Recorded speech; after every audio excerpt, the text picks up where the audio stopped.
എല്ലാവർക്കും new gen math എന്ന YouTube ചാനലിലേക്ക് സ്വാഗതം. അപ്പോൾ നമ്മൾ ഓരോ ദിവസവും കൃത്യം 7 മണിക്ക് USS എക്സാമിന് വേണ്ടിയുള്ള മാത്സ് ചോദ്യങ്ങളാണ് നമ്മൾ പഠിച്ചുകൊണ്ടിരിക്കുന്നത്. കഴിഞ്ഞ ക്ലാസ്സിലെ ക്ലാസ്സുകൾ കാണാത്തവരുണ്ടെങ്കിൽ കാണുക. ആ ക്ലാസ്സിലെ ഒരു ഹോംവർക്ക് ക്വസ്റ്റ്യനാണ് ഈ കൊടുത്തിരിക്കുന്നത്. അപ്പോൾ ഹോംവർക്കായിട്ട് അവിടെ ഞാൻ ചോദ്യം കാണിച്ചിട്ടുണ്ടായിരുന്നു, ഇവിടെ ഉത്തരം പറയും. അങ്ങനെ കണ്ടിന്യൂസ് ആയിട്ടാണ് നമ്മൾ വീഡിയോസ് ചെയ്യുന്നത്. അപ്പോൾ പഴയതൊക്കെ കാണുക കേട്ടോ. അപ്പോൾ എന്താണ് ചോദ്യം എന്ന് ചോദിച്ചാൽ 428നെ 36ആയിട്ട് ഗുണിച്ചാൽ കിട്ടുന്നത് 15,408 ആണെങ്കിൽ 4.28 36 ഗുണിച്ചാൽ എത്ര കിട്ടും? അപ്പോൾ ചോദ്യമൊക്കെ മനസ്സിലായി. 428നെ 36 സ്ട്രൈറ്റ് ആയിട്ട് ഒരു ദശാംശം ഇല്ലാത്ത സംഖ്യകളാണ് ഇവർ ഗുണിക്കുമ്പോൾ ഉത്തരത്തിൽ എന്ത് കാണില്ല? ദശാംശം കാണില്ല എന്ന് നിങ്ങൾക്കറിയാം. പക്ഷേ ഇവിടെ എത്ര സ്ഥാനം കഴിഞ്ഞാണ് ദശാംശം കണ്ടോ? ഇവിടെയാണ് പോയിന്റ്. അപ്പോൾ 2 സംഖ്യ കഴിഞ്ഞിട്ട് ദശാംശം വന്നിട്ടുണ്ട്. അപ്പോൾ എവിടെയാണ്? അതാണ് 4.28. അപ്പോൾ ക്വസ്റ്റ്യനിൽ 2 സംഖ്യ കഴിഞ്ഞ് ദശാംശം ഉണ്ടെങ്കിൽ ഉത്തരത്തിലും 2 സംഖ്യ കഴിഞ്ഞ് ദശാംശം. അപ്പോൾ ആൻസർ ഈസ് 154.08 ഉത്തരം. എന്ത് ഉത്തരം?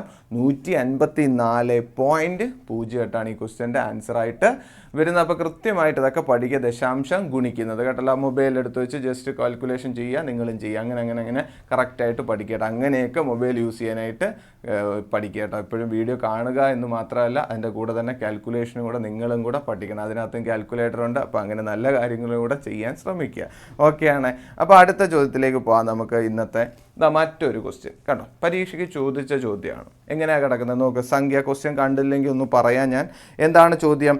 ഞാൻ ഇങ്ങോട്ടേക്ക് എഴുതാം, നോക്കിക്കോ. 0.8 into 0.3 into 0.01 whole divided by 0.6 into 0.4. ഇതാണ് ക്വസ്റ്റ്യൻ.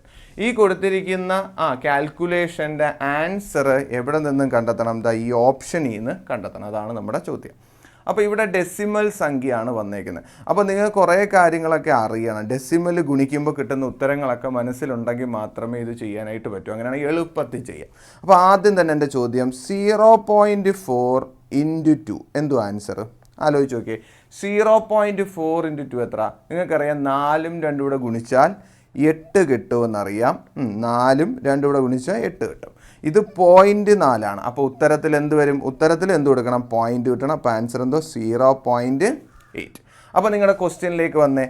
ഈ 0.4ഉം ഈ 0.8 ഇട്ടാൽ എത്ര കൊണ്ട് ഗുണിക്കണം? 2. അപ്പോൾ അവിടെ വെട്ടിയിട്ട് മുകളിൽ എന്തിട്ടാൽ മതി? 2. മനസ്സിലായോ? 0.4 ഇൻറ്റു 2 ആണ് 0.8. കണ്ടോ? അപ്പോൾ എന്ത് ചെയ്തു ഞാൻ? ഈ 0.8നെയും 0.4നെയും കൂടെ അങ്ങ് ഡിവൈഡ് ചെയ്തു, ഹരിച്ചു. അപ്പോൾ എന്ത് കിട്ടി? ഉത്തരം 2. അതാണ് ആ മേലെഴുതിയേക്കുന്ന 2. ഓക്കെയാണ്, അത് കിട്ടി. ഇനി അടുത്ത സ്റ്റെപ്പിൽ നോക്കി. നിങ്ങൾക്കറിയാം 0.3 ആണ്. 0.3 ഇൻറ്റു 2 എന്തോ ആൻസർ? നിങ്ങൾക്ക് കൃത്യമായിട്ട് അറിയാം. 0.6 ആയിരിക്കും. 0.6 ആയിരിക്കും എന്നറിയാം. അപ്പോൾ എന്തൊക്കെ തമ്മിൽ വെട്ടാം? നിങ്ങൾക്കറിയാം. 0.3യെ 0.6 ഡിവൈഡ് ചെയ്താൽ എവിടെ 2? മേലാണോ താഴെയാണോ? താഴെ ആയിരിക്കും 2 വരുന്നത്. എന്തുകൊണ്ടാണ്? അവിടെയാണ് 0.6 ഉള്ളത്. അപ്പോൾ അതും ക്യാൻസലായി.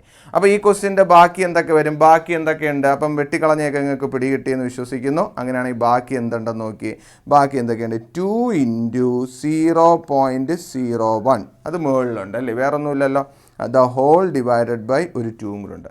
ഇവിടെ നമുക്ക് എന്തൊക്കെ തമ്മിൽ വെട്ടിക്കളയാൻ നിങ്ങൾക്ക് മനസ്സിലായി? 2ഉം വെട്ടിക്കളയാം. അപ്പോൾ ബാക്കി എന്തുണ്ട്? അപ്പോൾ ബാക്കി ചോദ്യത്തിൽ 0.01 ഉണ്ട്. ഇത് ഓപ്ഷനിലുണ്ടോ? ഇല്ല.